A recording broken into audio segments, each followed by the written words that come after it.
Paz seja convosco, irmãos. Paz seja convosco, irmãos da live também. Mais uma noite, nessa noite maravilhosa, né? A gente está cultuando a presença de Deus. Se coloque de pé, em reverência a Deus, em reverência à casa de Deus. Mais uma vez, essa escola bíblica, né? A gente poder absorver mais o conhecimento da graça do Pai. Vamos orar? Deus, muito obrigado, Pai, por esse momento maravilhoso na sua casa. Muito obrigado, Deus, pelo propósito dado nas minhas mãos, aos nossos pastores locais, a toda a membresia, ó Pai. Muito obrigado por esse momento magnífico que vem de Ti, ó Deus, o seu ensinamento. O povo, a palavra diz que pereceu por falta do seu conhecimento, mas nós aqui no Pai estamos nos vivificando cada vez mais com a sua palavra e com o seu ensino sendo exaltados, com o seu ensino, Pai, a sua inspiração, nós podemos cada dia mais aprender cada vez mais de Ti. Ó Pai, muito obrigado por esse momento maravilhoso, muito obrigado por estar presente com os meus irmãos, amando-os fraternalmente, e assim Te agradecemos, em nome do Pai, do Filho, do Espírito Santo de Deus. Amém. Amém, igreja? Amém. Pode se sentar. Todos com as suas postiras aí? Vamos ler? Vamos ler então, como de costume, o nosso texto áureo. Tá? Então, nesse tema, nessa noite, nós iremos falar do avivamento do Antigo Testamento. Quando nós falamos do Antigo Testamento, nós falamos quando é antes de Jesus Cristo, Filho de Deus.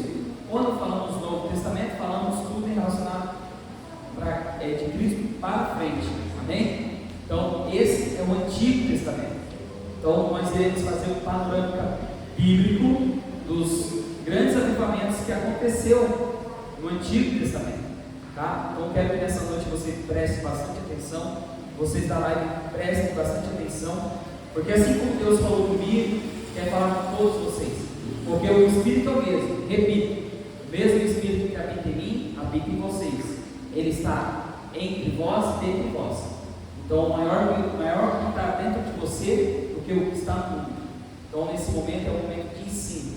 É para que nós possamos entender, aprender e glorificar a Deus cada vez mais. E com isso, sermos avivados constantemente. Mateus, como assim constantemente?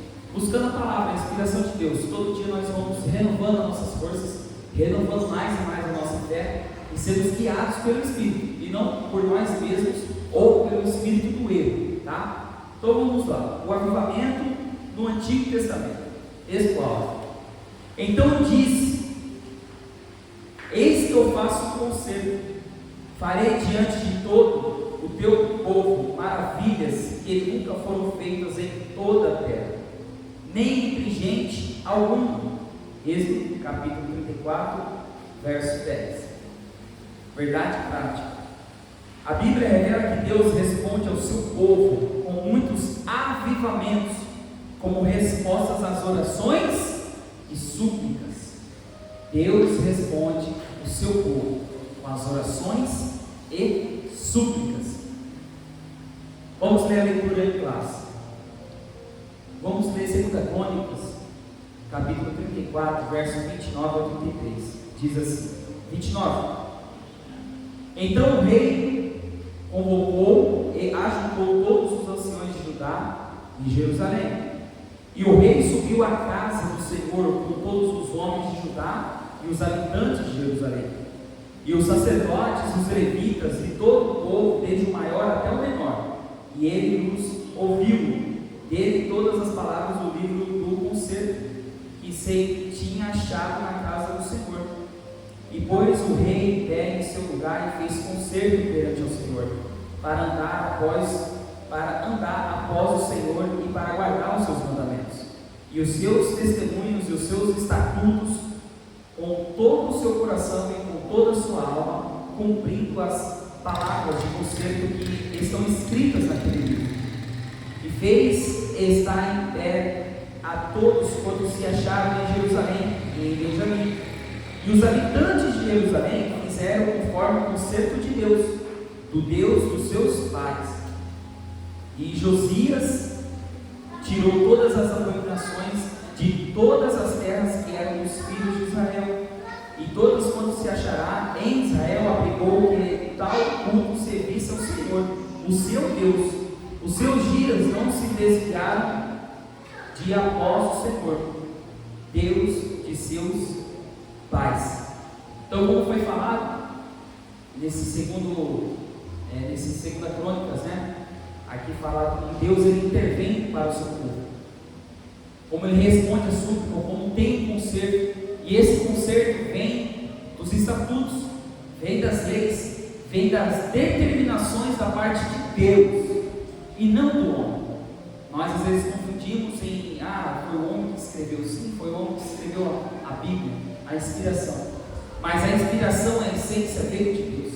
Eles foram usados, guiados pelo Espírito Santo para estarmos hoje aqui lendo as Escrituras, para podermos absorver cada vez mais de Deus. Então vamos à introdução. Houve um momento em que o povo israelita deixou-se levar por práticas estranhas que provocaram a ira de Deus e consequentemente punição da nação. Quando essa situação parecia não ter saída, um homem ou uma mulher de fé levantava-se de maneira humilde e quebrantada, buscando a Deus e confessando os pecados do povo. E então o Altíssimo ouvia as orações e enviava do céu um avivamento, como chuva seródia. Registros como esse no Antigo Testamento fundamentam o ensino desta lição.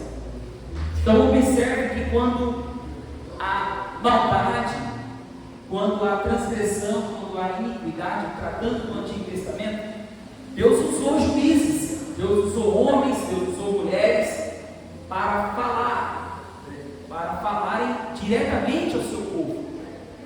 Deus usou, Deus criou, Deus fez com que eles ouvissem diretamente o que Deus queria falar com eles. Então, toda vez que aconteceu algo que desagradou a Deus, Deus interveio. Quando nós falamos de avivamento, falamos da intervenção da parte de Deus. É quando Deus intervém e fala para o seu povo: voltai-vos para os princípios, voltai-vos para o primeiro amor. Isso que eu estou falando vem de mim. Não está escrito claramente na palavra, mas, resumidamente, Deus gosta do seu povo, Deus ama o seu povo. E quando o povo israelita desobedeceu os seus estatutos, os seus preceitos, os seus mandamentos, seguiu a iniquidade, seguiu a transgressão, seguiu a idolatria, seguiu a outros deuses, Deus interveio.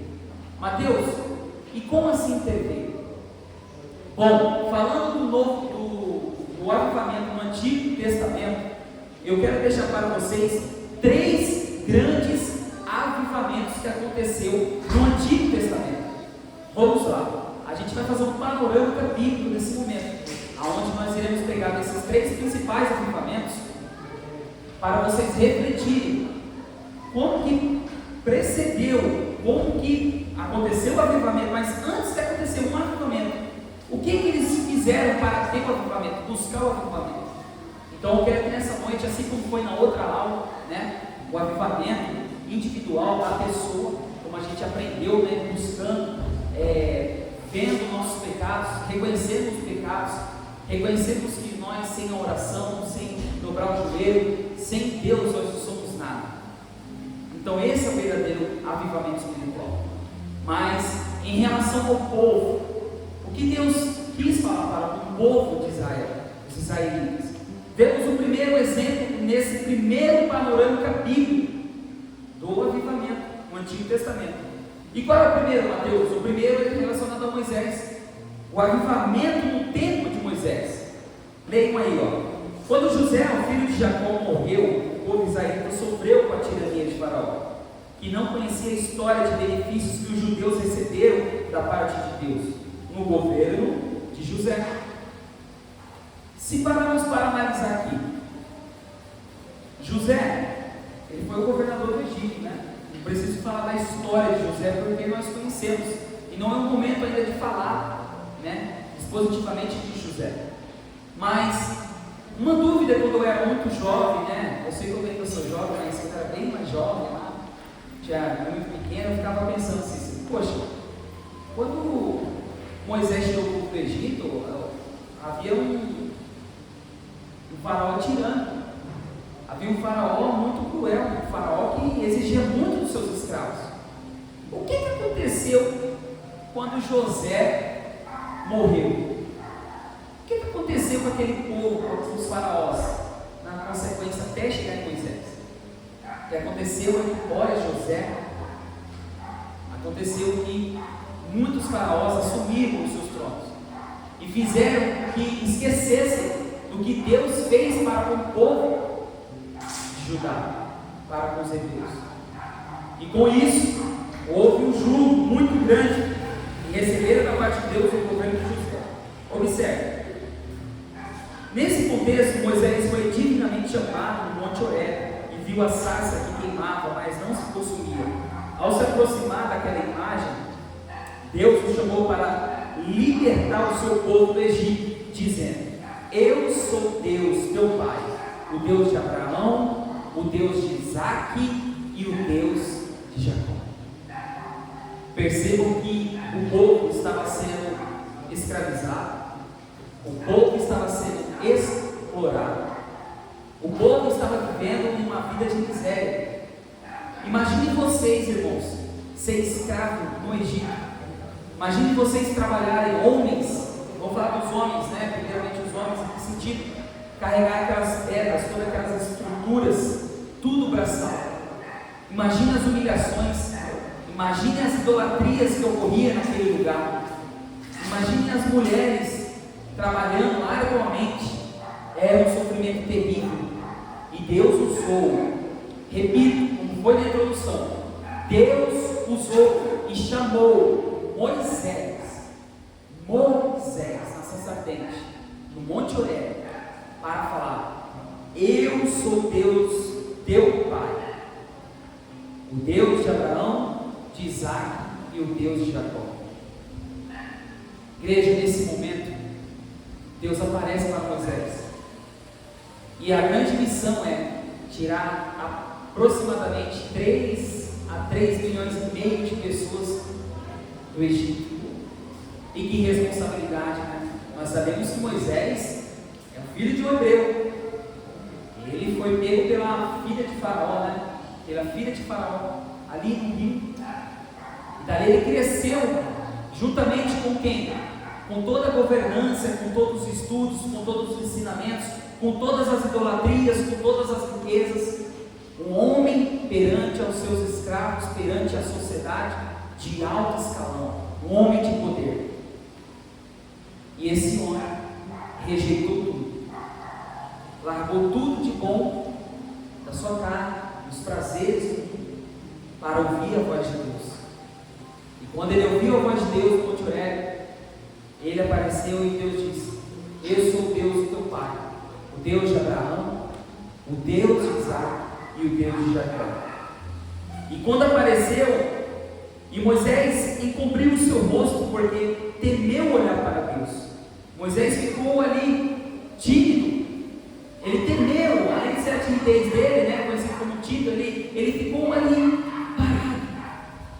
Ele ficou observando que ali há um poder muito grande, há uma glória muito grande, e que nós devemos reverenciar essa glória. Nós devemos reconhecer a supremacia de Deus. E quando Deus nos chamar, esse é o grande exemplo. Quando Deus nos chamar, igreja, para o seu, como é o meu propósito, e para o seu, ouve a voz de Deus, ouça o Espírito Santo, tenha temor por Deus, tenha temor. E ele temeu de olhar para Deus. Diante dessa visão, o Senhor esclareceu que enviaria ao Egito, o fim de enviaria ele, né, ao Egito, a fim de libertar o seu povo. Por intermédio de Moisés, o soberano exerceu juízo para Faraó, de maneira poderosa, enviando 10 pragas ao Egito, fazendo com que o rei deixasse o povo israelita sair daquele país. Houve um juiz. Deus levanta um homem temente a ele, para falar a verdade, para dizer o propósito de Deus para aquele povo, aquele hebreu preso, cativo, para que ele cumprisse o propósito de Deus na vida daquela nação. E além disso, exerceu o juízo. Nós sabemos que o amor de Deus é um atributo, o juízo de Deus é um atributo, e é isso que devemos procurar para a nossa vida. Esse foi o primeiro e grande avivamento do Antigo Testamento. Mateus, e o segundo? O avivamento no tempo de Samuel. O Samuel, antes dele vir, nós já sabemos, né, a sua mãe orou, clamou, implorou para que ela pudesse ter um filho. E o seu marido Eucana sempre ali do lado dele, do lado dela, sempre amando, respeitando a sua esposa. Mas ela queria um filho. E ela disse: Senhor, se o Senhor me der esse filho, eu farei com que ele te sirva até o fim da sua vida. E daí vem Samuel, numa terra onde o sacerdote Eli e os seus filhos, praticando a iniquidade, praticando a transgressão, ao ponto dos filisteus, igreja, invadir o templo, roubar a arca da aliança, e o povo ficou disperso, o povo ficou perdido. E observe só, Deus usou o profeta Samuel para denunciar a maldade do povo rebelde, a apostasia e o desprezo pelo sagrado no tempo do sacerdote Eli. E então uma guerra contra os filisteus se instalou na região de Efraim, e os israelitas foram derrotados. Resultado: a arca foi tomada, os filhos de Eli, que eram sacerdotes, foram mortos, e ao saber da tragédia com seus filhos, bem como a tomada da arca pelos filisteus, o sumo sacerdote também, ele morreu. Ele estava, como as escrituras dizem, sentado na sua cadeira, aos 96 anos de idade. E quando recebe a notícia que os seus 2 filhos morreram, ele começou a ficar a cadeira e quebra o pescoço. Então, igreja, entenda, quero que vocês entendam,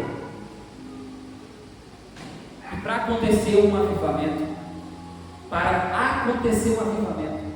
Deus vai enviar pessoas justas, pessoas íntegras, com a sua palavra, com a sua verdade, determinadas ao quê? A cumprir o propósito de Deus. No tempo de Samuel, as pessoas evangélicas viviam na apostasia, abandonaram a fé em Deus, abandonaram o tabernáculo, abandonaram as práticas que Deus determinou a Moisés que deveriam ser seguidas. Eles deixaram que adorassem a Deus para adorar outros deuses, e veio o jugo. Os filisteus invadiram, levando tudo, inclusive a arca. Vamos na sequência. Foi no contexto desse que aconteceu que Samuel exortou os israelitas ao arrependimento. Samuel não foi negligente. Samuel falou sobre o pecado. Samuel falou sobre a transgressão. Samuel falou sobre se arrepender. Arrependa-te dos seus pecados. Volte o direcionamento para o seu Deus, para o meu Deus, para o nosso Deus. Quando há o arrependimento evangélico, quando há o entendimento, quando há o arrependimento, quando reconhecemos que somos pecadores, Deus ouve as nossas orações. Deus ouve as nossas orações. Se preciso for, como é preciso, se preciso for, Ele vai enviar pessoas, homens, mulheres, determinadas a cumprir o chamado de Deus para a vida de outras pessoas, porque essa é a vontade de Deus. Além do arrependimento, assim o povo se humilhou e buscou ao Senhor, que lhe deu uma grande vitória. Um grande avivamento chegou a Israel, e Samuel julgou, como está em 1 Samuel capítulo 7, verso 15. E Samuel julgou Israel todos os dias da sua vida, como foi pedido, solicitado pela sua mãe. A sua mãe pediu: meu filho irá te servir todos os dias até o fim da sua vida. E ele julgou Israel até o último momento de sua vida. Além disso, ele consagrou, o maior rei de Israel. Estou falando abaixo de Cristo, que é o rei Davi, o homem segundo o coração de Deus. Percebam que quando Samuel consagra Davi ao rei de Israel, né, futuramente, Davi vai lá e recupera a arca e traz para onde não deveria ter saído. Para onde não deveria ter saído. Porque a igreja deixou de buscar a Deus. A igreja deixou as idolatrias entrarem em vossos corações. Não pense você que a idolatria é apenas uma imagem de escultura ali, como fala idolatria. Não, a idolatria são os desejos da carne. Você idolatrar um homem, você idolatrar uma mulher, você idolatrar coisas que não provêm da parte de Deus. Deus não quer que você idolatre nada. Deus quer que você seja adorador dele. Sempre adorador dele. Deus quer que você esteja diretamente conectado com ele. Deus quer que diretamente você busque ele, para que você se santifique, para que você e eu nos arrependemos dos nossos pecados e buscaremos mais e mais a sua face. E o povo, após o jugo de Samuel, se arrependeu e Deus veio e trouxe Davi. Saul era um homem também, foi ungido, consagrado, né? Rei, mas escorregou, não quis se converter, não quis ouvir mais as ordens de Deus. O que Deus faz? Arranca, lança fora e coloca outra pessoa. E assim somos nós. Se eu estou aqui cumprindo o meu propósito, deixar de cumprir o meu propósito, porque eu quero, por causa da minha vontade, Deus vai me arrancar, vai me jogar fora, vai colocar outra pessoa para o lugar. A não ser que eu me arrependa, a não ser que eu tome coragem de me arrepender, de falar: Senhor, eu me arrependo, Senhor, eis-me aqui. Aí sim, ao verdadeiro arrependimento. Não pense em você que Deus tem que fazer com que você se arrependa. Ele quer que você, genuinamente, de todo o coração, de toda a sua alma, se arrependa. Perceba que todos os avivamentos que aconteceu, aqui eu estou listando só 3, né, da apostila, que aconteceu no Antigo Testamento, houve sempre uma consistência. O povo chegou ao ponto de adorar a Deus, seguir os propósitos de Deus, seguir a vontade de Deus, mas o povo caiu. O povo caiu, ficou muito tempo caído. Aí Deus vai, levanta uma mulher, levanta um homem, fala: não, agora tem um juiz, tem aqui um profeta, tem aqui um homem servo, temente de Deus, e faz com que o avivamento se aconteça. É quando as pessoas enxergam o pecado, é quando as pessoas reconhecem que elas estão erradas. Erradas perante a mim? Erradas perante a você? Você? Não, erradas perante a Deus. É isso que devemos entender. E o terceiro avivamento, se vocês observarem aí, no tempo de Josias. Depois do reinado de Ezequias, o rei de Judá, Manassés, seu filho, corrompeu-se e caiu na idolatria e no culto aos demônios, e ergueu altares nos pátios da casa do Senhor. Fez passar seus filhos pelo fogo, preste bastante atenção, igreja, e usou as práticas ocultistas. Ou seja, Manassés, um homem filho de Ezequias, começou a se corromper, cair na idolatria, prestar cultos a demônios e ergueu altares nos pátios da casa de Deus. Isso é abominável aos olhos do Criador. Isso é abominável. Aqui, dentro do templo de Deus, tem que haver louvores, tem que haver palavras, sai da minha boca? Sim, mas palavras de sabedoria, palavras que vêm da sua inspiração. Aqui tem que haver ensino, aqui tem que haver revelação, aqui tem que haver manifestação do Espírito Santo, aqui tem que haver avivamento, aqui tem que haver pessoas íntegras e retas que buscam veemente e firmemente o avivamento da parte de Deus. E quando nós fazemos isso, quando nós buscamos isso, Deus ouve nossas orações, derrama a sua graça, derrama o seu poder, derrama o Espírito Santo, para que nós sejamos edificados. Porque nós, seres humanos, a nossa tendência sozinhos é ir para o caminho, ali você desanima, vai para o outro caminho, você desanima. Nós cristãos estamos aqui, tem dia que a gente não está feliz, tem dia que a gente não está alegre, tem dia que a gente está desanimado na fé, tem dia que a gente está muito triste, uma tristeza muito grande dentro da nossa alma.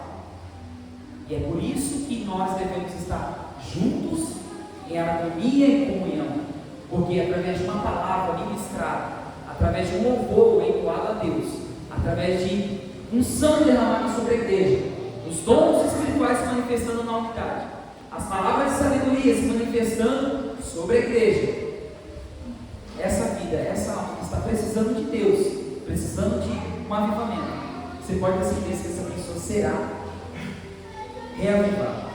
Mas olha só, Manassés, ele criou altares de adoração dentro da igreja.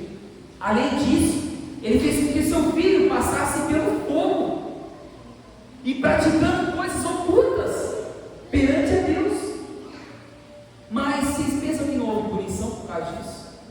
Vocês pensam que quando nós não fazemos as coisas certas para Deus, quando nós não fazemos as coisas o melhor para Deus, há punição, há consequência?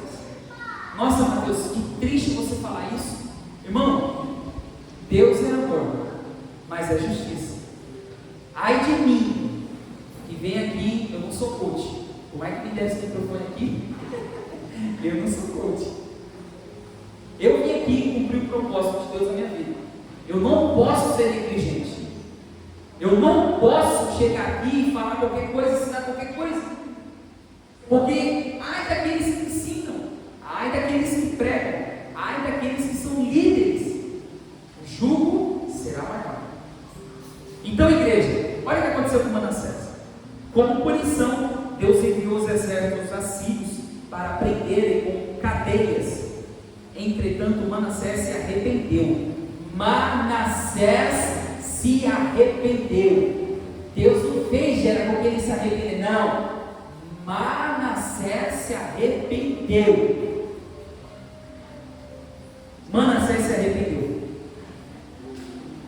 E Deus ouviu sua oração, ele restituiu o rei. Ou seja, ele reconquistou o rei. Porque ele orou: se o meu povo que se chama, que clama pelo meu nome, se humilhar e orar, e buscar a minha face, sair dos seus maus caminhos e reconhecer os seus pecados, eu os ouvirei e sararei a sua terra. Então, Manassés se arrependeu, porque nesse momento, igreja, preste bastante atenção nos detalhes, ele foi pego pelo exército assírio, foi levado cativo. Lá nas escrituras, se você ler Crônicas capítulo 33, verso 1 ao 10, na sua casa, 33 do 11 ao 13, vocês vão ver que os assírios colocaram ferramentas dolorosas em seu corpo como prisioneiro. E eu acredito quando Manassés foi preso, sabendo que ele era um grande líder, um grande rei, foi passado um propósito em suas mãos. Quando ele rejeitou esse propósito, essa determinação da parte de Deus, e ouviu espíritos sussurradores, ouviu espíritos de demônios, ouviu a sua carne, foi prazeroso para ele. Mas quando ele foi pego, preso, quando ele passou no vale de ossos secos, quando ele passou na tribulação, quando ele passou na fraqueza, foi aí que o poder de Deus foi se aperfeiçoando nele. E com isso, ele se arrependeu.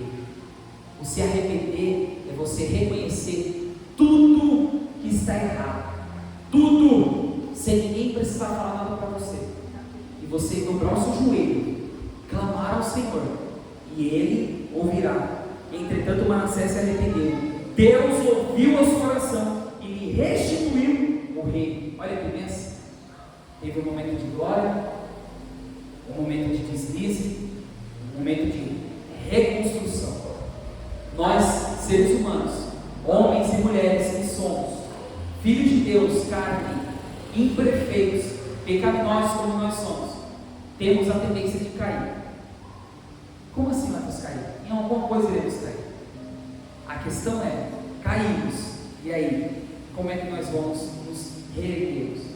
Como que nós iremos nos levantarmos? Essa é a pergunta. É na oração.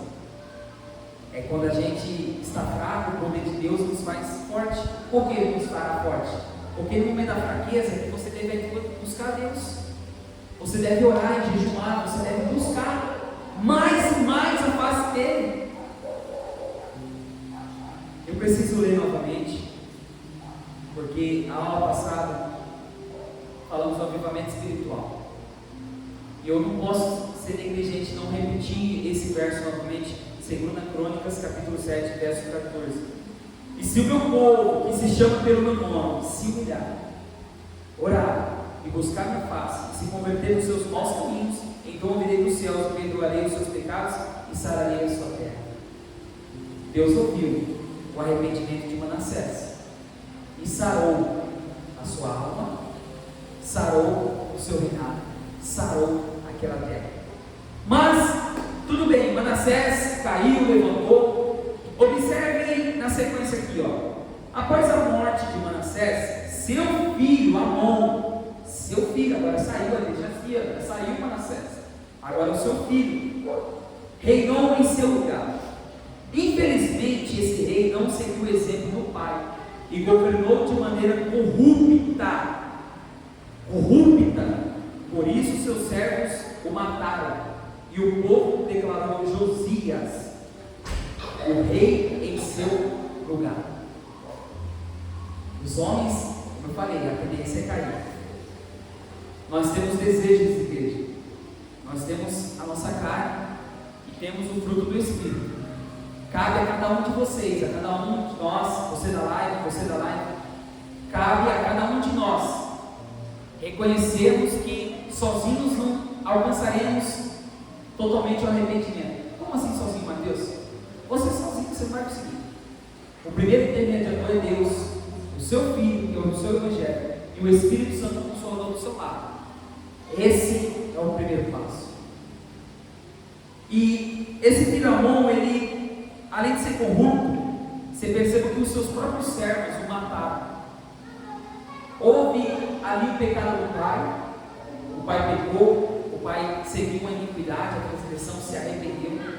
E isso se passou pelo filho, porque se vocês perceberam, Manassés ele deixou as práticas de Deus para seguir as práticas do mundo, para seguir as práticas do ocultismo. E observe que no verso fala que Manassés colocou seu filho no fogo. Mas, como eu falei, o homem a tendência é cair. Se cair, cabe a você se levantar. Mas se você não se levantar como fez Amon, aí Deus vem e levanta quem? Josias. Observe. Diante desse momento incerto, o rei Josias realizou uma verdadeira reforma espiritual na vida da nação. Esse rei Josias, igreja, ele começou seu reinado, sabe com quantos anos? O seu propósito? Quem sabe aí? Deixa eu tomar minha água, eu quero que vocês respondam. Por quantos anos, sem olhar o celular aí, Josias assumiu o reinado? Menos.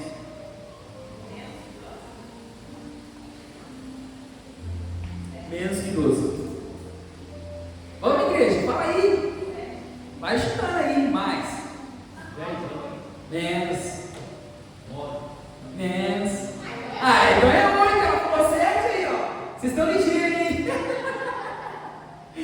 Igreja, Josias assumiu o seu propósito com 8 anos de idade.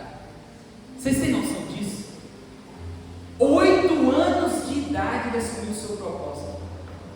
E com toda a autoridade que foi dada a ele, olha o que esse rei fez.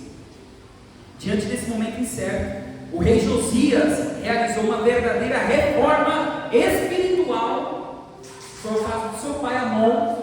Ele reformou a reforma espiritual na vida da nação. Ele derrubou, preste atenção, os altares aos demônios, destruiu as imagens de escrituras, estendeu essas medidas saneadoras em outras cidades.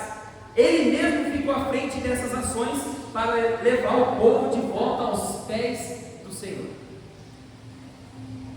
E aí, meu irmão, vocês pensam que para acontecer o avivamento, você vai sozinho? Você pensa que sem Deus você é alguma coisa? Sem um pai te aconselhando, sem um pai puxando sua orelha, sem um pai falando, fique aqui, não vai para lá, ali vai te fazer mal, ali você pode cair, tropeçar. E qual é a nossa tendência nessa fase?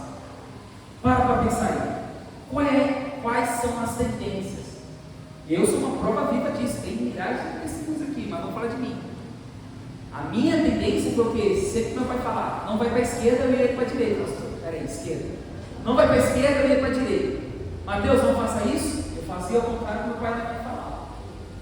Eu caí. Mas houve um arrependimento. Quando Deus usa uma boca de um profeta, uma missionária, para falar com você, dizer que você não está só, e dali você entender que Deus está falando contigo. Aí ali veio o choro, veio o arrependimento do meu coração. Ali eu comecei a entender que eu tenho um propósito e que Deus não me abandonou como eu pensava, que eu havia sido rejeitado por Deus. A tendência do homem é que nessas fases, você sozinho, ali, precisando de uma resposta, a tendência é você pensar que Deus te abandonou. Mas não se esqueça que Deus, Ele usa homens, usa mulheres, e eu sou prova viva disso. Para a edificação da minha vida, precisou intervir, e a graça de Deus derramou sobre mim. Aonde abundou o pecado que estava no meu coração, quando houve o arrependimento, superabundou a graça dentro do meu ser. Não sou perfeito mais do que ninguém, mas a Bíblia é uma regra de fé e prática. Só falar não tem resultado. O que você vive? Você vive a um Deus? Nós veremos isso lá na frente. A espiritual era tão decadente que até o livro da lei, ou seja, a Torá, os 5 primeiros livros da Bíblia escritos por Moisés, olha só, havia se perdido no templo. No templo, não no templo, no templo, mas foi achado durante as obras do santuário. Assim o Altíssimo usou a reforma do rei Josias para conduzir o povo a um novo avivamento espiritual. Igreja, a casa de Deus estava tão profanada, estava com uma transgressão muito grande, uma quebra de regra, de mandamento, de decreto, da lei de Deus. A iniquidade, a prática do pecado era tão grande que os livros, a Torá, estavam o quê? Escondidos, deixados de lado.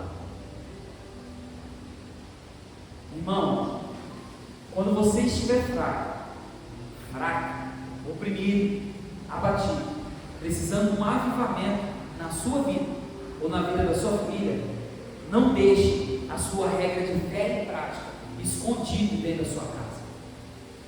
Não deixe ela encostada na estante pegando poeira ali. E foi o que aconteceu com Josias. Reformou o templo, e no meio dessa reforma ele encontrou o livro, a palavra de Deus.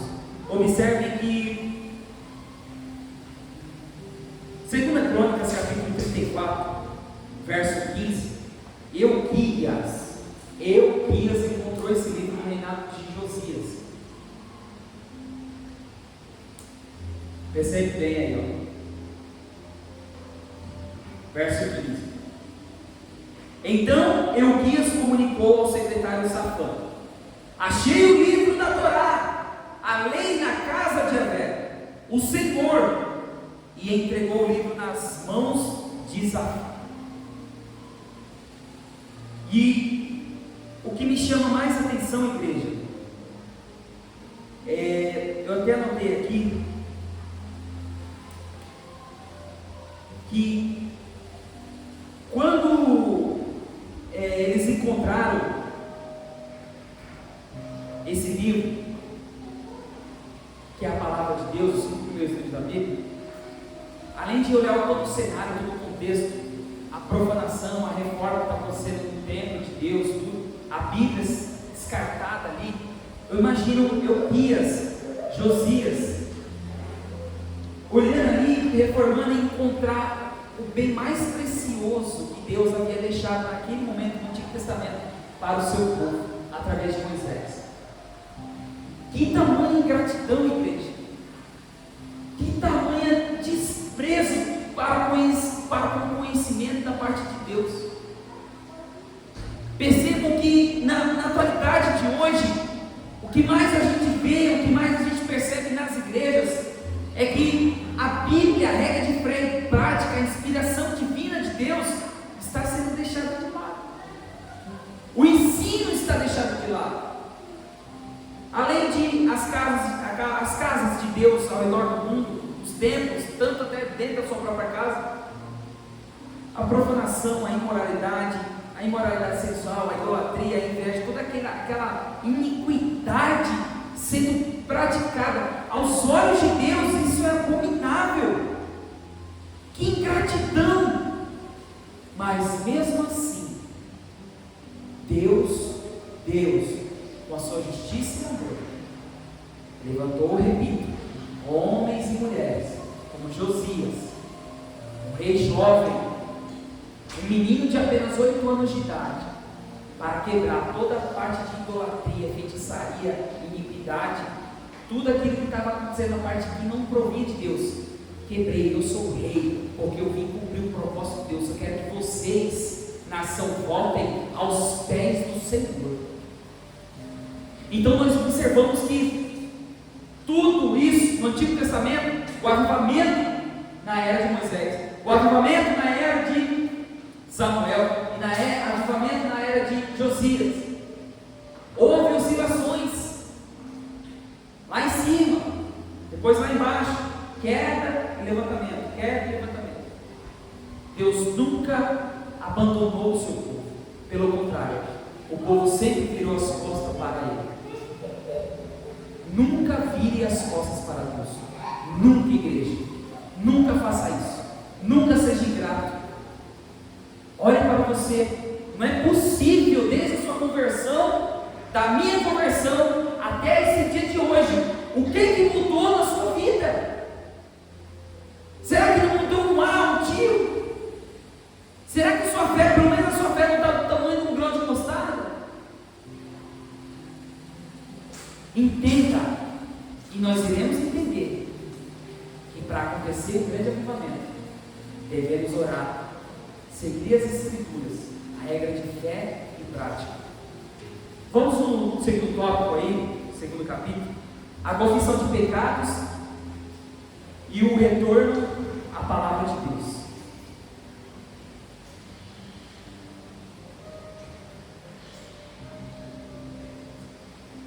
Falamos no início o quê? Do chamado, correto, igreja? Esses homens e mulheres tiveram um chamado. Você, irmão, tem um chamado. Todos nós temos um chamado. Cabe a nós olharmos os detalhes, os mistérios da parte de Deus. E para entendermos isso, devemos estar em conexão, um coração quebrantado, um coração muito sensível à vontade do Criador. Não pense você que de qualquer jeito você deve se apresentar a Deus. Naquela época, o sumo sacerdote, para se apresentar à arca, rapaz, se ele tivesse na iniquidade, ele era fulminado ali mesmo por Deus, de tamanha glória que resplandecia naquela arca. Vamos lá, o chamado de Neemias. O chamado de Neemias. Neemias se achava na função de cooperador do rei Artaxerxes. É isso mesmo, da igreja, esse nome, Artaxerxes, da Pérsia. Quando foi informado da miséria que a cidade de Jerusalém se encontrava, apesar do templo estar reconstruído, os muros da cidade estavam fundidos e as suas portas queimadas de fogo, Neemias orou durante 4 meses com grande lamentação. Agora vamos lá. Na outra aula falamos sobre o exílio da Babilônia. Já teve várias ministrações falando sobre isso. Então, quando o povo sai da Babilônia, através do rei Ciro, e vai para a sua terra de origem, volta para lá, não pense você que quando eles voltam está tudo reconstruído. É como está aqui no verso. E as suas portas queimadas e fogo para todo quanto é lado. Ah, mas você passou 70 anos, sim, mas havia muitas coisas destruídas, os muros estavam destruídos, toda a cidade estava destruída. E Naamã era o copeiro desse rei, Artaxerxes. E por ele ser copeiro, pensamos bem, tinha um trabalho, ele serviu o rei, tinha a sua zona de conforto, o seu alimento, a sua tranquilidade, a sua segurança. Mas Neemias, ele tinha um propósito. E como que ele descobriu esse propósito? Quando ele recebeu a informação que os exilados estavam em estado de miséria, aquilo moveu o coração de Neemias. A piedade transbordou o seu coração. A preocupação para com o próximo e para com o seu povo, aquilo foi de tamanha intensidade que fez com que ele orasse. Neemias orou durante 4 meses com grande lamentação. Neemias 1:4 confirma isso. Igreja, vocês estão entendendo? Deus não vai responder na hora que você quer. Deus não vai ouvir sua oração na hora que você quer. Você orou hoje, agora, nesse momento, Ele tem que te responder amanhã. Para quando eu se sentia sozinho, para Deus falar comigo, passou-se anos para Deus avivar o meu ser e usar uma pessoa para falar comigo. Anos! E Neemias orou durante 40 dias, porque ouviu conversas ali que o povo estava em miséria. Então, nós vimos que Neemias observou um chamado. Qual foi o seu chamado? Eu preciso fazer alguma coisa para o meu povo e para o povo de Deus. Dali despertou o mindset. Eu tenho um chamado. Eu preciso ir atrás desse chamado. Eu preciso ajudar aquelas pessoas. Eu preciso fazer alguma coisa. E observe só. Além disso, além de ele entender, além de ele ser piedoso, coração piedoso, generoso, né, de acordo com Deus, olha só, antes de acontecer um avivamento, olha a importância de você saber o seu propósito. E o que? A confissão dos seus pecados. Observe só, igreja. O que Neemias falou? E faço a confissão pelos pecados dos filhos de Israel, que pecaram contra ti, também e a casa de meu pai pecamos. Na oração dele, ele fala para Deus: Deus, perdoe pelos pecados de Israel, perdoe, Deus, pelos pecados contra ti, e também perdoa os pecados do meu pai aqui não é o pai do céu, não, é o pai dele. Perdoa, Deus, a geração que se foi, perdoa, Deus, pelas transgressões dele, porque eles não sabiam. Me perdoa, Deus, pelos meus pecados. Me perdoa, Deus. Eu reconheço o meu pecado. Eu reconheço o pecado da minha nação. Eu reconheço o pecado da minha família. Eu reconheço o meu pecado. Estou vendo Neemias no seu propósito. E a confissão dos seus pecados. E eu não posso deixar de falar que quando ele confessa o pecado, eu lembro muito de Paulo. Como todos vós sabem que Paulo foi um grande fariseu, um grande estudador da palavra. Ele conhecia o Antigo Testamento muito bem. E olha só o que Paulo diz em 1 Timóteo capítulo 1, verso 15. 1 Timóteo capítulo 1, verso 15. Paulo diz: esta palavra é fiel e digna de toda aceitação, que Cristo Jesus veio ao mundo para salvar os pecadores, dos quais eu sou o principal. E por que ele se coloca no lugar do principal? Porque Neemias se colocou ali como pecador e pecador, todos ali envolvidos juntos, para que naquele momento servisse como Paulo serviu de exemplo para mim, Mateus, para vocês e para todos nós, para que servíssemos de exemplo, para que ele servisse de exemplo. É por isso que ele declara: dos quais eu sou o principal, Gera. acontecer um avivamento, antes do avivamento, precisamos entender o nosso propósito, precisamos reconhecer os nossos pecados, e quando falo os nossos, temos que lembrar também da nossa nação. Ou quando você dobra o seu joelho, quando você ora, você não ora pelo Brasil, pelo mundo, ou você não ora pela sua cidade, você não ora pelas autoridades. Sim, devemos orar e pedir perdão para Deus, como Jesus falou: perdoa-os, porque eles não sabem o que fazem. Pai, perdoa-me o meu pecado, perdoa o pecado de todos eles, perdoa, Pai. Isso é um coração puro, íntegro, reto, generoso, amoroso, obediente a Deus. Esse é Neemias. E olha só, igreja, esse foi um dos pontos altos da oração de Neemias. Na condição de um intercessor, ele incluiu esse entre os pecadores, mencionando a casa do seu próprio pai. Neemias confessou mais: de todos, aí Neemias fala, de todos nós corrompemos contra ti e não guardamos os seus mandamentos. Ele fala para Deus na sua oração: corrompemos contra ti e não guardamos os mandamentos, e nem os estatutos, e nem os juízos que ordenaste a Moisés, o teu servo. Aí eu, com o meu propósito de agora, nesse momento, que eu mais venho pregando e falando, mais a gente vem pregando e falando: igreja, guarda-te os mandamentos de Deus, guarde os estatutos de Deus, guarde o Evangelho dentro do vosso coração. Não guarde com medo, não. Morra pela lei, Paulo fala, e viva para Cristo. Viva o Evangelho dentro de você. Repito, 1 João capítulo 4, verso 19: nós amamos a Deus porque Ele nos amou primeiro, e sempre nos amou e sempre nos amará primeiro. E é por isso essa forma de gratidão é que nós buscamos, que nós oramos, é por isso que nós procuramos uma face, procuramos que Ele nos perdoe, procuramos que Ele venha nos resgatar dessa iniquidade, dessa transgressão que é no mundo, que é já no maligno, porque aqui não é a nossa casa.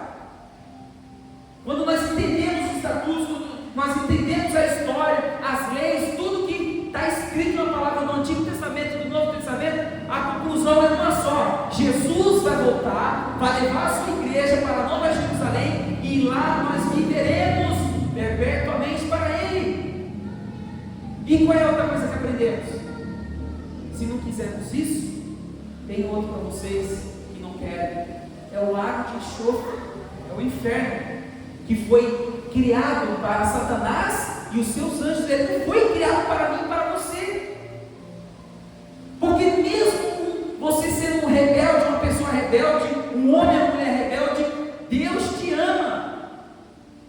Não fica pedindo: Senhor, me arrependo, eu quero que o Senhor perdoe, eu quero que o Senhor venha me ajudar a não pecar mais, eu quero que o Senhor me... Não, isso é de você. Você que tem que dominar o seu pecado, como Deus falou para Caim: domine o seu pecado. Ele está à porta. Temos que estar atentos, alertas, para não cairmos em doutrinas de Satanás, em ensinamentos falsos, em palavras falaciosas, em palavras eloquentes, que vai fazer com que sua fé seja abalada e que você venha a se converter a outra religião que não é a religião de Deus. Morrer para Cristo é lucro. Morrer para Cristo é lucro. Já estou crucificado, já não vivo mais eu, mas Cristo vive em mim. É isso, igreja. O amor de Deus é incondicional. Quando nós entendemos toda a história e analisamos detalhe por detalhe, você vai ver, já teve ateus que chegou para mim e falou: por que seu Deus é maldoso? Eu falei: amigo, você vai ter que me dar meia hora para poder explicar.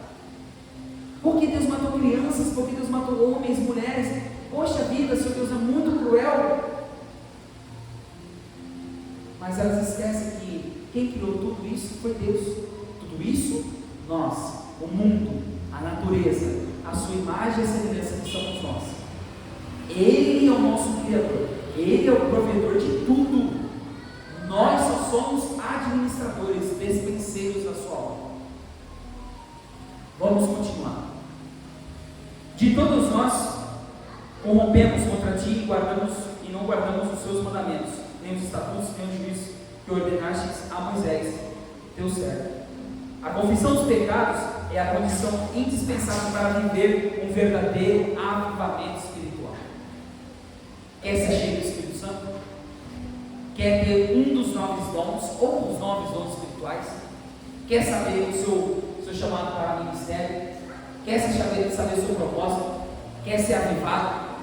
Você quer ser um homem ou uma mulher de Deus? Pague um preço. Pague um preço. E qual é o preço? Cada um de vocês vai saber. Eu sei qual é o meu preço. Eu sei qual é o meu preço. Para estar aqui ensinando, pai de 3 crianças, esposo, marido, trabalha, deveria dar 1000 desculpas. 1000 desculpas. Mas o homem temente a Deus, ele sempre vai arrumar um tempo para administrar suas coisas. Finanças, como eu estou administrando, hoje super bem, mas eu falei muito lá atrás, estou pagando umas coisas bem caras por causa disso. Estou administrando bem, graças a Deus, a minha família, administrando bem o propósito que Deus ordenou a mim, a igreja. Quando eu falo administrar a igreja, isso é o meu propósito aqui. Administro bem no teu trabalho. Quando faz administrar a igreja, é saber levar e não ficar perturbado. É ter equilíbrio em tudo, sem excesso. Não trabalhar demais para a empresa, não trabalhar demais para a igreja, em sentido, se sobrecarregar demais. Não se dedicar 100% à sua família. Como assim, Mateus? Tudo em equilíbrio. Como é que você consegue? É Deus, igreja, não é Mateus. A graça de Deus é incondicional a mim. Ela me renova todos os dias. Ela faz com que eu tenha prazer. No momento que eu não quero estudar, que eu não quero ver, que eu não quero entender nada, Deus vem ali e se aperfeiçoa e vai me ajudando, o Espírito Santo vai me consolando. E assim somos nós. Então não há um avivamento sem você pedir perdão pelos seus pecados, sem um arrependimento, como Moisés havia pregado. Larga esses ídolos, esquece o Egito, como o Samuel falou, esqueçam isso, se arrependam, como Josias fez. Quebrou todas as imagens, todas as idolatrias. Bem. Terceiro tópico: o avivamento pelo ensino. Propósito: arrependimento do seu pecado, meu pecado, nosso pecado. E o avivamento pelo ensino. Ensino é o que vocês estão fazendo aqui hoje. Vocês querem buscar o avivamento? Vocês já estão buscando sem saber. Vocês viram no culto? Vou dar um exemplo rapidinho para passar por aí. Teve um jovem, ele não está aqui, né? Ele está aqui. Estava lá atrás, lá. Irmãos, eu vou falar um negócio para vocês, não entendam como soberbo da minha parte, mas é o Espírito. Quando tudo lá atrás está tudo acontecendo, como se eu estivesse vendo tudo em câmera lenta. Cada gesto, cada movimento. Não me pergunte como, mas eu sei que essa parte é do Espírito, não é minha. E eu vendo aqueles jovens pular, tá aqui, né, na hora do hino, foi a coisa mais linda, que foi genuíno. Pular em forma de adoração, não de bagunça. E eu lá atrás olhando e tal, e olhando os detalhes. Aí esse jovem veio até mim. Aí eu falei: rapaz, você está com casaco? Você está pulando? Não, mas eu estou bem, eu estou tranquilo. Sabe, igreja, que eu achei impressionante? Os detalhes. Quando eu perguntei aquilo para aquele jovem, o rosto dele não estava suado, ele não tinha passado toalha no seu rosto, ele não tinha ido beber água até então, ele tinha acabado de sair do seu lugar. E o que eu percebi na sua face foi que não estava suando. O que isso quer dizer, Mateus? Enquanto ele está adorando genuinamente, enquanto ele está pulando para o Senhor, quando ele está louvando de todo o coração, o avivamento está acontecendo. E aquele que tem o Espírito, aquela que tem o Espírito, ela observa os detalhes. Ele não estava suando, isso quer dizer o quê? Ele estava recebendo o avivamento, porque é genuíno. Eu tenho que suar? Não. Sem exceção, não me julgue. Estou polarizando as coisas, porque naquele momento é a interpretação que eu tive. E aquele jovem não estava suando. Um casaco. Ele estava adorando ao Senhor de todo o seu coração. E aquilo me fez observar e falar: está havendo um avivamento. Sem muitos perceberem, já faz alguns cultos que eu venho percebendo, está havendo avivamento aqui na igreja. Pessoas estão sendo edificadas, os dons ministeriais estão sendo entregues, profetizados, os dons ministeriais, os dons espirituais estão sendo entregues. E eu tive o discernimento de entender que naquele momento a graça de Deus estava derramando sobre aquele jovem e os outros jovens, mas aquele especial, porque eu lembrei do deserto, as roupas não envelheciam, os calçados não terminavam. Meu Deus, vocês não têm noção. E isso, igreja, foi um dos exemplos. Então o ensino, vamos lá, no tempo de Neemias, o ensino da palavra de Deus foi uma marca que precedeu o avivamento.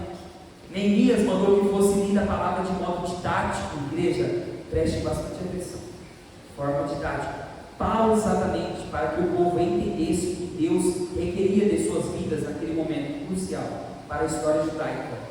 Após anos de cativeiro em terra estrangeira, além da leitura, explicavam-se o significado de cada expressão, e o povo entendeu. Como resultado, sobreveio um poderoso avivamento sobre o povo. Houve quebrantamento verdadeiro, que eu acabei de falar aqui, alegria e festas ali na praça principal, diante da porta das águas. Iniciou-se um poderoso avivamento na história de Jerusalém pós-exílio.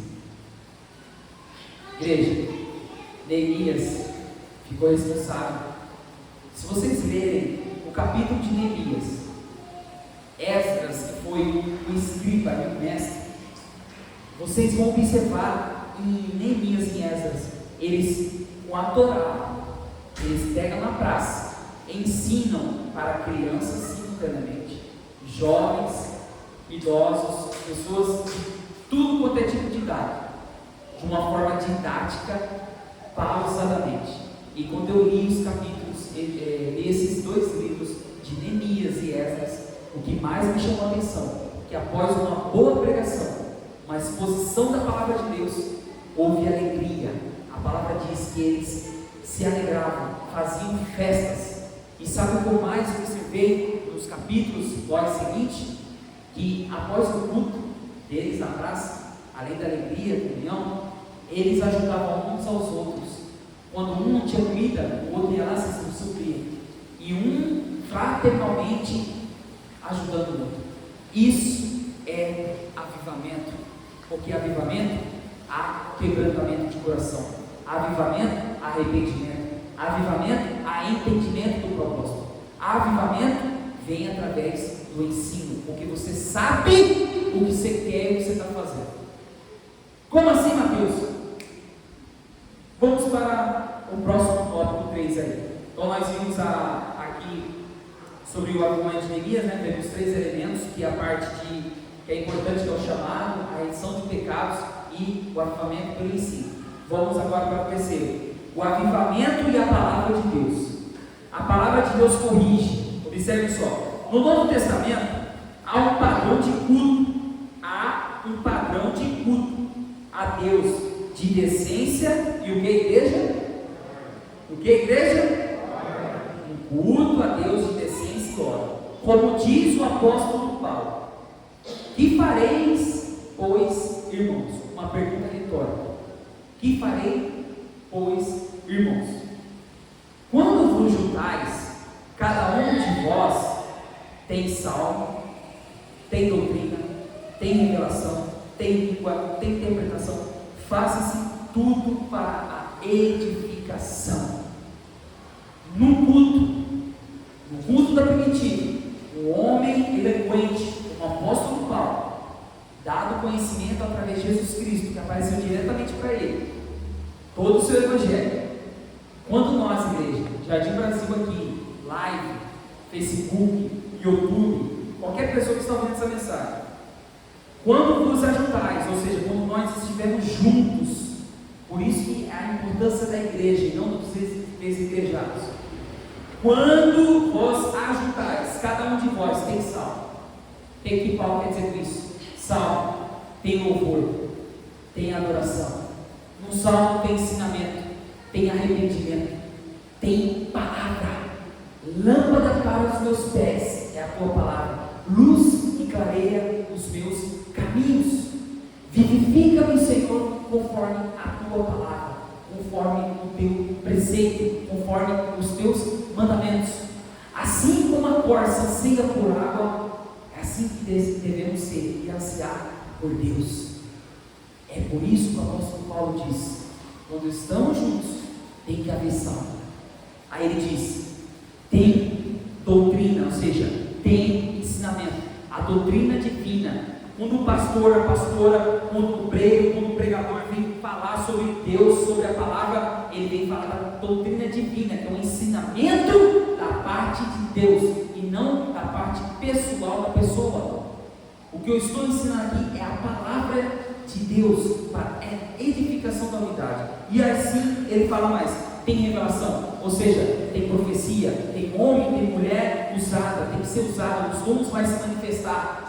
Se tem profecia, vai ter revelação, vai ter. Paulo diz mais: tem língua, tem interpretação de língua. Se há nós um culto, decência e ordem, pessoas se manifestando, os falares de línguas, os dons das línguas, tem que haver interpretação. Vai fazer com uma certa pessoa que não fala em língua e estava falando com uma pessoa, uma cantora famosa, como eu já vi. Na hora, o Espírito Santo me revelou na hora, não provém de Deus, provém do orgulho próprio de ser a idolatria daquela pessoa, de ser admirado como aquela pessoa. Não faça isso, isso é uma blasfêmia contra o Espírito Santo. Você está brincando com o Espírito de Deus. É por isso que Paulo fala: ordem, decência e ordem. Quando nos ajuntais, tem salmo, tem palavra divina, tem doutrina divina, tem falar em língua, tem revelação e tem interpretação. Aí vai ensinar várias coisas. Aquele, se não tem intérprete, então cala-te, fala em língua, entre para si, ou dentro de si na sua casa. Ele vai dar vários conselhos. Enfim, vamos lá.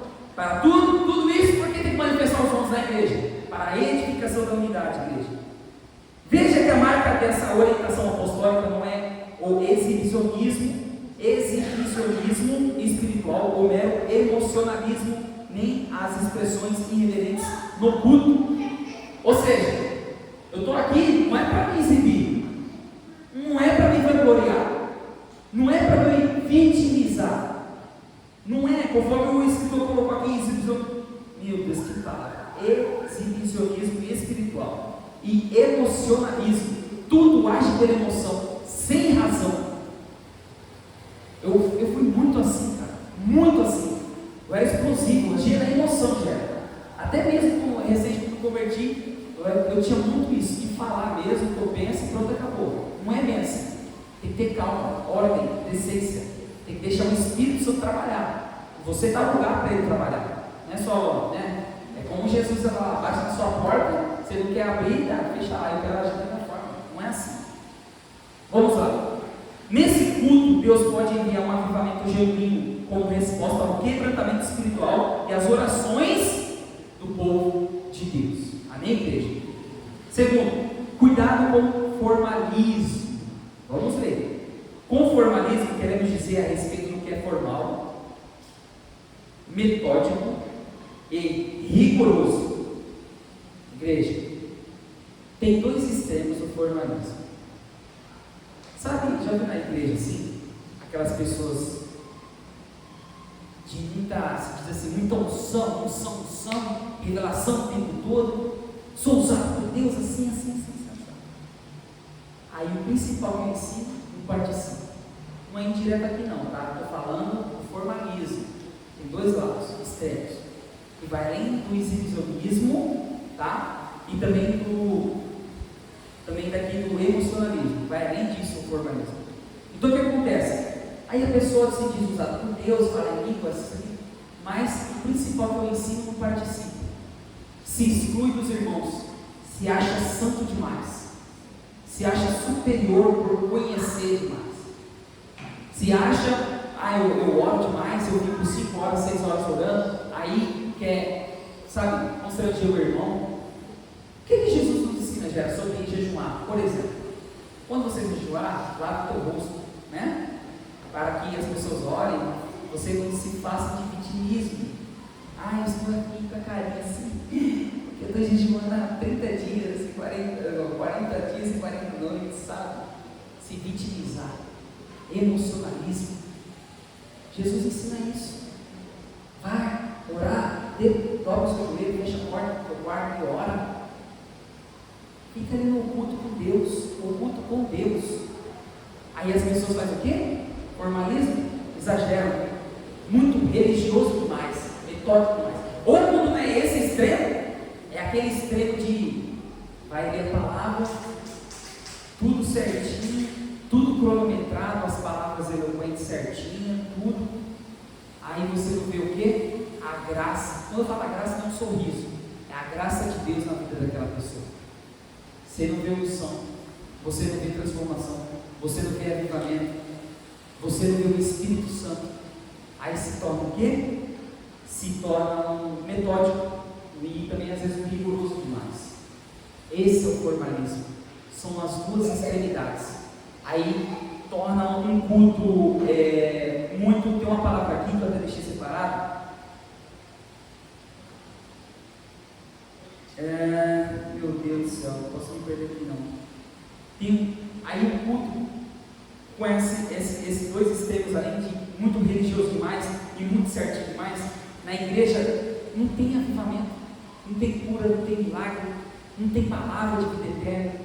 Você vê que é muito certinho. E às vezes, por mais que a escola sei que dá só por causa da sala, é aquela coisa morta. A gente sabe que tem denominações que são assim. Não é criticando, tá? Mas a gente sabe que é assim. Então são formalismo. A igreja tem que tomar cuidado com isso. É um extremo oposto do mero emocionalismo e exibicionismo espiritual que eu falei. É verdade que não é errado observar regras, preceitos e métodos. No entanto, o formalismo assume uma característica negativa, como o cuidado e o zelo pelo que é formal sobrepõe a necessidade espiritual da igreja. Aí vem o que, igreja? O que eu falei lá no início? O equilíbrio.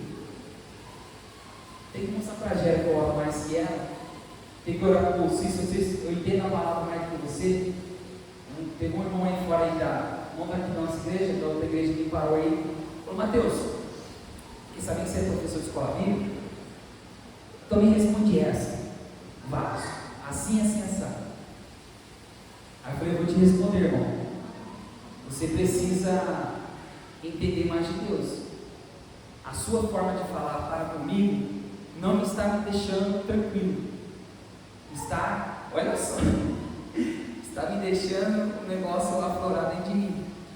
Mas eu vou te responder. Busca mais a Deus. Busque Cristo viver em você e você buscará toda a sabedoria que vem do Pai. Respondi a pergunta dele. Aí ele falou, não, mas... Eu falei, não, filho, quando você procurar quem é Cristo, quem é o Evangelho dele, o Espírito Santo, entender o propósito do Pai sobre a humanidade, tudo, aí você nunca vai fazer uma pergunta dessa para ninguém. Você vai ter humildade, você não vai ser religioso demais, metódico demais, formalista, desequilibrado, cristão desequilibrado. Porque uma pessoa dessa não consegue convencer a outra sobre o arrependimento, sobre o pecado, sobre a Deus, sobre a Cristo, sobre o Evangelho, sobre as boas novas. Não consegue, não vai. Não vai, igreja, é um culto racional. Paulo fala, devemos expressar um culto racional, de entendimento. As pessoas entendem por que vocês entendem ou não entendem por que vocês estão aqui? Vocês estão aqui para aprender. Ou eu estou errado? Vocês vêm aqui para buscar conhecimento. E esse é o culto racional. É como Neemias e Esdras fizeram de tudo para que a palavra fosse entregue, para que as crianças ouvissem e que no final do culto havia alegria, havia festa e havia fraternidade entre os irmãos. E assim vai ser. Vamos seguir. Cuidado pelo zelo que é formal, sobrepõe a necessidade espiritual da igreja. Olha, quando Deus envia um avivamento espiritual, o Espírito Santo tem liberdade na igreja e os corações estão sensíveis à voz de Deus. Por que no culto você chora? Por que no culto, quando está um louvor, você chora, na palavra Deus vai falando com você, estou chorando. Uma pessoa, né, se será o contrário do que era antes, não chorava, era grosso todo mundo. Hoje não, cara, hoje eu choro. Um hino, um louvor que está tocando a minha alma ali, eu choro. É uma forma de não para exibicionismo para ninguém. É uma forma que eu estou passando para o Espírito Santo. Eu não controlo isso. Passar, às vezes eu abraço um irmão que o Espírito Santo mandou abraçar e vem aquele choro, é um sentimento que eu já falei para alguns irmãos, um sentimento que eu estou sentindo que a pessoa está naquele momento de angústia e ao mesmo tempo de felicidade. É uma sensação que eu não sei explicar. É por isso que eu choro. Mas tem pessoas que têm outras reações, de fechar o olho, enfim, várias outras coisas. E o formalismo vem acabando com isso. Então devemos tomar cuidado. O Espírito Santo tem liberdade na igreja. Os corações estão sensíveis à voz de Deus, como eu acabei de falar. Os dons espirituais atuam de maneira abundante. Falei sobre isso. E a atmosfera espiritual muda o ambiente, igreja. Muda o ambiente. Você vê que o Espírito Santo vai se manifestando no culto. É uma coisa diferente.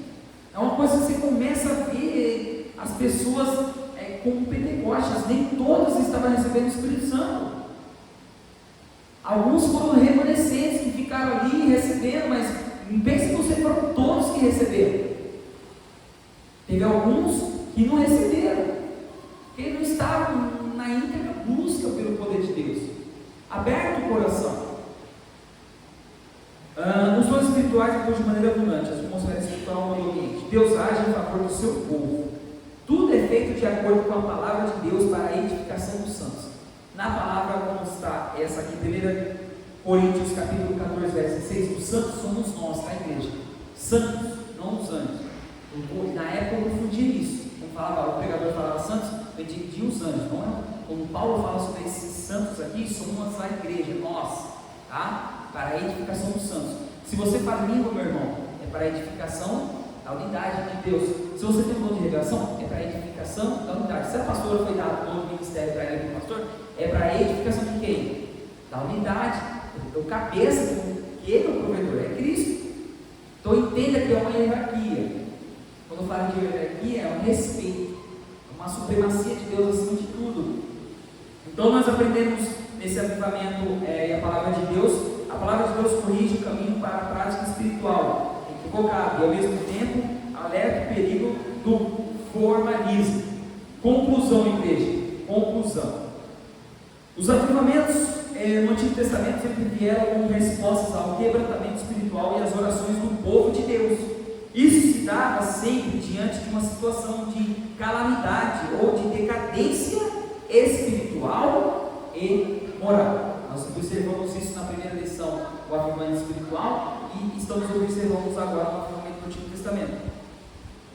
Por misericórdia e bondade, Deus promovia a restauração de Israel, que esses avivamentos veterostamentários nos despertem para fazer a vontade de Deus nesses tempos de frieza e mornidão espiritual, ou seja, essas mornidões atuais. Em Apocalipse, quando eu não me lembro para qual igreja, quando Jesus fala de cada igreja, Esmina, Pérgamo, Tiatira, Sardes, ele fala sobre a igreja morna. Deus abomina. Jesus falou: abomino a igreja morna. Ou você é quente, ou você é frio. Ou você segue a Deus, ou você não segue. Decida você. Então, igreja, esse é o avivamento do Antigo Testamento. Amém? Espero que vocês tenham aprendido, você da live também, alguma coisa. Me perdoe se eu errei alguma coisa em relação à eloquência de falar, mas é que às vezes eu estou com problema de vista, eu preciso usar o óculos. Já falei para os irmãos, tem que fazer a receita e vou ficar com o óculos. Uma coisa mais linda. Agora eu vou parecer com meu pai agora já é. Todo mundo fala que parece com meu pai. Pode falar, irmã.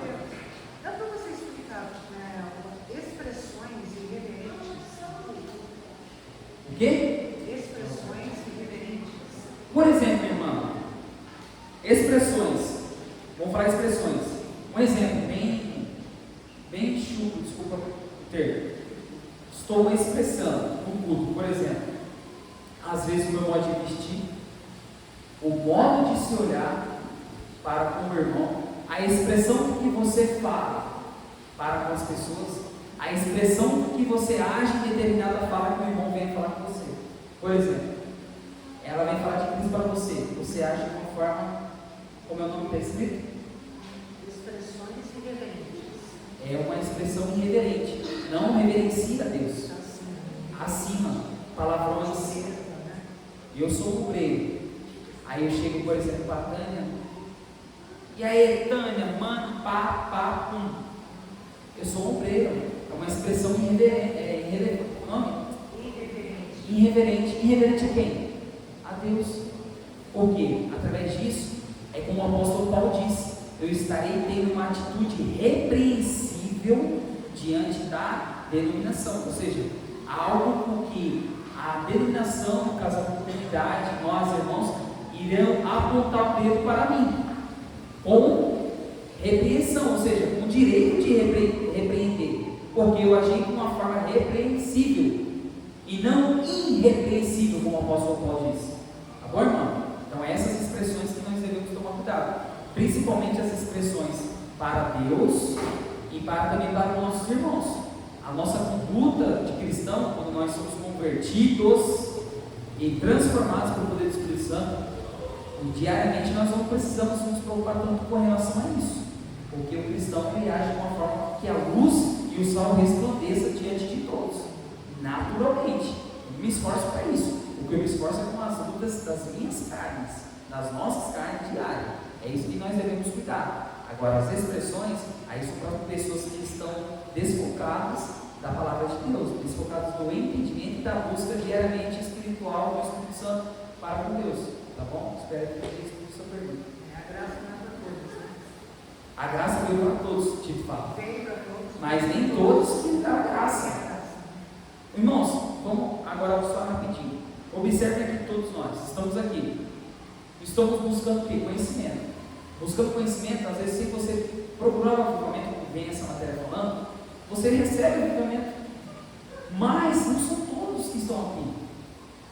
Eu, Mateus, me preocupo por questão de quantidade, quando eu falo volume, me preocupo em relação a passar o ensino, para as pessoas um dia não falar, poxa, eu não aprendi, eu não tive o conhecimento. É triste depois você ter um arrependimento e falar, poxa, tinha um ensinamento, né, pastor? Tinha lá, tudo não participava. Eu me coloco no lugar da pessoa se arrependendo. Agora, a pessoa que não quer, algumas duas vezes como o apóstolo Paulo ensina, depois parte para outra. Precisamos buscar pessoas que não conhecem a Deus, ou aquelas que conhecem a Deus. Nós, com o nosso dons espirituais, com a nossa conduta como cristão, conseguir fazer com que o Espírito Santo convença do pecado e leve ela ao arrependimento. Então, essas condutas aí, essas expressões, em relação a Deus e às pessoas, não só dentro da igreja, mas fora também. Quais são as nossas atitudes fora da igreja? Oi? Geral, irmão. Principalmente para Deus. Ordem e decência. É um culto racional. Eu não preciso falar para todo mundo aqui está tendo a racionalidade, o mindset de pensar em tudo que foi falado aqui. Todos nós aprendemos, amém? Escolhe de pé para fazer oração e passar para o pastor, amém? Pai, muito obrigado por esse momento maravilhoso, Senhor, por esse ensino, Deus, por nós estamos aqui no nosso propósito, Pai, cada dia mais nos arrependendo dos nossos pecados e através do seu ensino, Deus, nós podemos ser avivados pelo poder que o Senhor tem. Então, todos nós somos avivados, ó Pai, porque nós entendemos quem é o Senhor, quais são os seus propósitos para nós. Nós sabemos que toda a sua supremacia, autoridade foi dada ao seu Filho para nos salvar na cruz do Calvário, e o seu Espírito Santo que nos deixou aqui para que Jesus Cristo fosse sentar-se à sua direita, papai, ao lado do Senhor. E que o Senhor, ó Deus, tenha de misericórdia da minha alma, da alma dos meus irmãos, e que cada dia mais o Senhor venha levantar pessoas na minha geração, nas próximas gerações, papai, se possível for, como o Senhor fez com Neemias e Esdras, papai, Josias. O Senhor venha usar cada vez mais pessoas, meu Pai, para que venham pregar e zelar pela sua obra, zelar pela sua palavra. E assim eu te agradeço, em nome do Pai, do Filho e do Espírito Santo de Deus. Amém. Amém, igreja? Amém. Das palmas do Senhor.